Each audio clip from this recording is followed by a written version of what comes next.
Okay, so my coffee maker is making coffee. It's drawing current the way that I would expect it to, and I think the RMS value of this current wave is probably like 12 amps, which I mean that's kind of a lot, right? For a little coffee maker. What I was confused about is the coffee maker, it'll turn on like every minute or so. Like every 60 to 90 seconds, it'll turn on. And then the current draw of it looks really weird. And I got to this point because I kept using amp clamp to try to measure it. I used an inrush current clamp meter and just a normal one. And they were both reading like crazy values.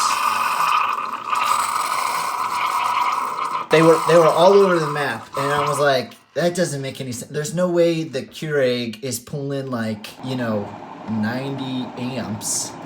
No, some of the readings were like 35 amps, and that just seemed like way too high for the Keurig, right? 12 amps, seems a little more reasonable, but it makes this really weird, yes, there it is, okay.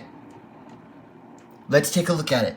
Okay, so the pattern that it's making that's really weird sometimes, and I imagine it's because it's pulsed width on the Keurig, but it's every third one, and then it'll do it positive pulses and then negative pulses. And that is such a trip to me. I am still trying to figure out how to how to boil that down into a number for a draw, because that's what it does when it turns on.